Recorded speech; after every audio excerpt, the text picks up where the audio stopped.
The most terrifying monsters in Greek mythology. So many of the monster stories we tell today have their DNA in the ancient world. Before slashers and vampires became our go-to nightmares, there were the originals. These were creatures of pure chaos, born from the deepest fears of humanity and woven into myths as warnings, punishments, and tests for the greatest heroes who ever lived.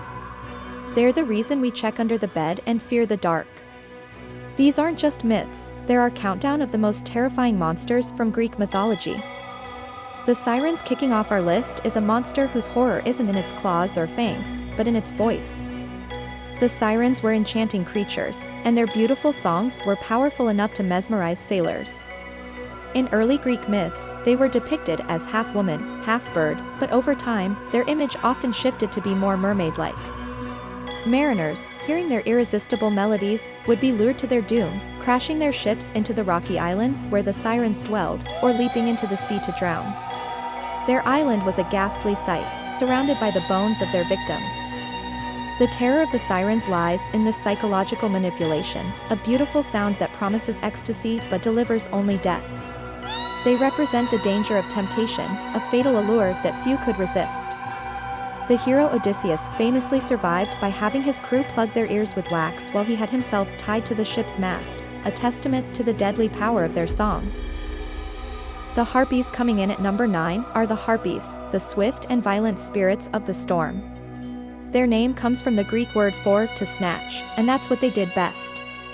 Depicted as foul creatures with the body of a bird and the head of a woman, they were agents of divine punishment. When a mortal angered the gods, particularly Zeus, it was often the Harpies who were sent to enact the sentence, earning them the nickname, the Hounds of Mighty Zeus. Their most infamous myth involves King Phineus, who was cursed with eternal hunger. Every time he tried to eat, the Harpies would swoop down, steal his food, and defile what was left with their foul stench, leaving him to starve. While some tales describe them as torturers of the wicked, their primary role was that of divine punishers and snatchers. The Harpies weren't just monsters, they were a living, breathing storm of divine vengeance. The Sphinx at number 8, we have a creature that kills not with brute force, but with intellect. The Greek Sphinx was a merciless being with the head of a woman, the body of a lion, and the wings of a bird. Sent to plague the city of Thebes, some sources say by the goddess Hera, she perched outside the city and posed a riddle to all who passed.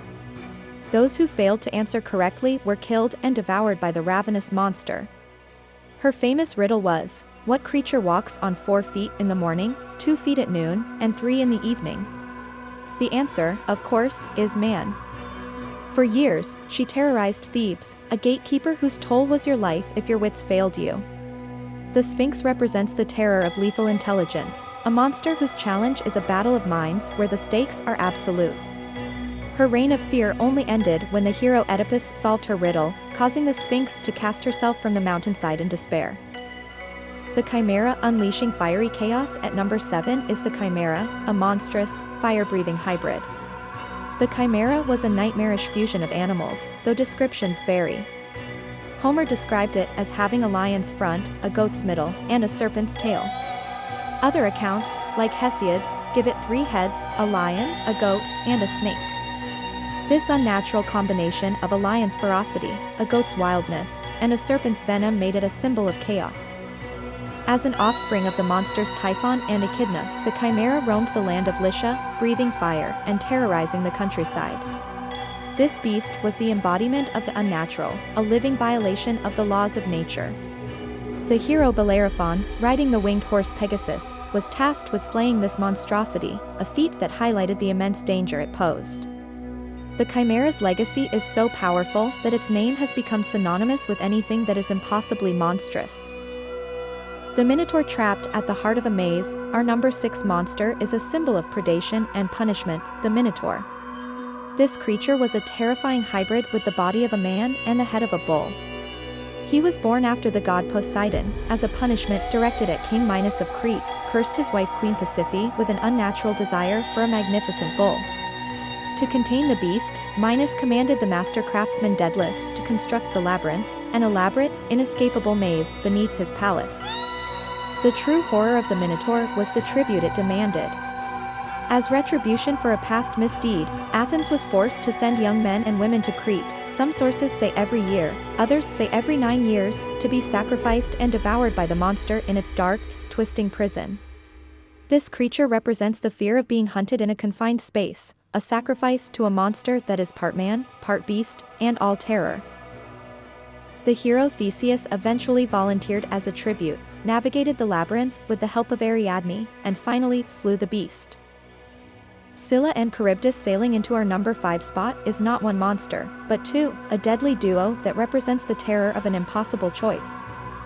Scylla and Charybdis were sea monsters who guarded opposite sides of a narrow strait of water. Scylla was a horrifying creature, described by Homer as having 12 feet and 6 long necks, each with a monstrous head full of sharp teeth. Later artists often depicted her with snarling dog heads wringing her waist. She would snatch sailors from the decks of passing ships. Charybdis was a massive, swirling whirlpool that would swallow entire vessels whole. To pass through the strait meant choosing which horror to face. Sail too close to Charybdis, and risk losing your entire ship. Steer closer to Scylla, and resign yourself to sacrificing some of your men to her monstrous heads. This terrifying pair became a metaphor for facing an inescapable danger. The legendary Odysseus famously faced this trial, forced to make the horrifying decision to sacrifice 6 of his men to Scylla to save the rest of his crew from the abyss of Charybdis. Cerberus guarding the gates of the underworld at number 4 is the dreaded hound of Hades, Cerberus. This monstrous, multi-headed dog was the loyal watchdog of the underworld, ensuring the dead could not escape and making sure the living, usually, could not enter. Usually described as having 3 heads, a serpent for a tail, and a mane of snakes, Cerberus was a fearsome sight. As the offspring of the monsters Typhon and Echidna, he was the embodiment of death's finality. His role was to stand at the threshold between life and death, a symbol of the inescapable nature of the end. Only a few heroes ever managed to get past him. Orpheus lulled him to sleep with his music, and Psyche used honey cakes. But the most famous encounter was with Heracles, who, as his final labor, had to capture Cerberus and bring him to the land of the living, a task he accomplished through sheer strength.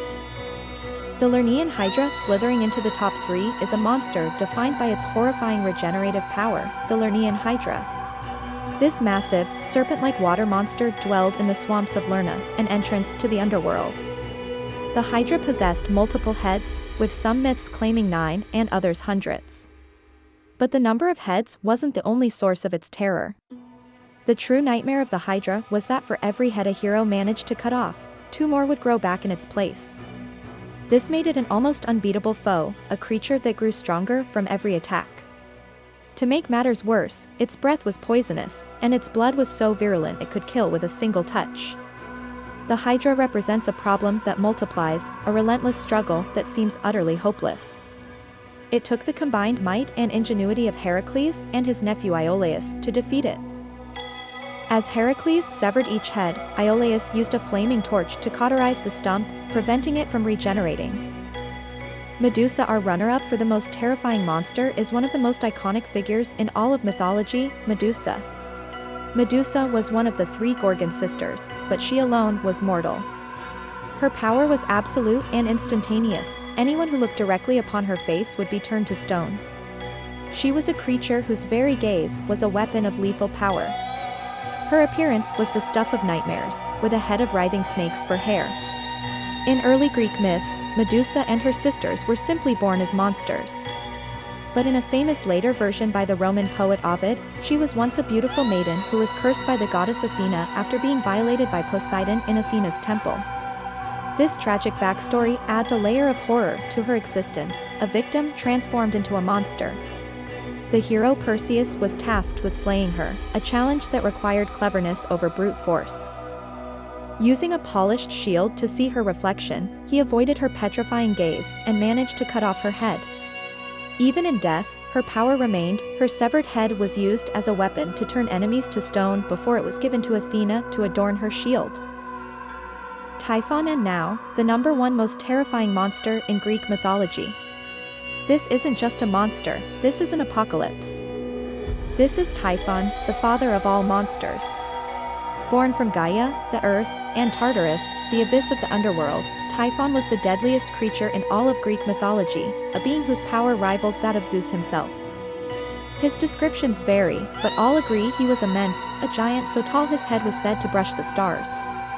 Some accounts, like Hesiod's, give him 100 dragon heads that breathed fire, while others describe a human-like upper body with massive wings and a lower half made of writhing serpent coils. Typhon was a force of pure chaos, a monster created to challenge the gods for supremacy of the cosmos. His initial assault was so terrifying that most of the Olympian gods fled in fear. Zeus alone stood to face him, and their battle was a cataclysmic event, with Zeus hurling thunderbolts and Typhon throwing entire mountains. In one version, Typhon even managed to defeat Zeus temporarily. Ultimately, Zeus was victorious, trapping Typhon beneath Mount Etna, and that myth became an ancient explanation for the volcano's eruptions. Typhon is number one because he is the ultimate threat, a monster who nearly ended the reign of the gods and plunged the world into chaos. From the mesmerizing song of the sirens to the god-killing fury of Typhon, these creatures were more than just stories. They were the embodiment of chaos, punishment, and the deepest fears of the ancient world. They've been a huge influence on the monsters that have haunted our dreams ever since, a timeless legacy of terror that proves the greatest nightmares are often the ones that are truly ancient. Which of these monsters do you find the most terrifying? Did we miss your favorite nightmare? Let us know in the comments below. And if you enjoyed this journey into the dark heart of mythology, be sure to like this video and subscribe for more tales from the ancient world. Thanks for watching.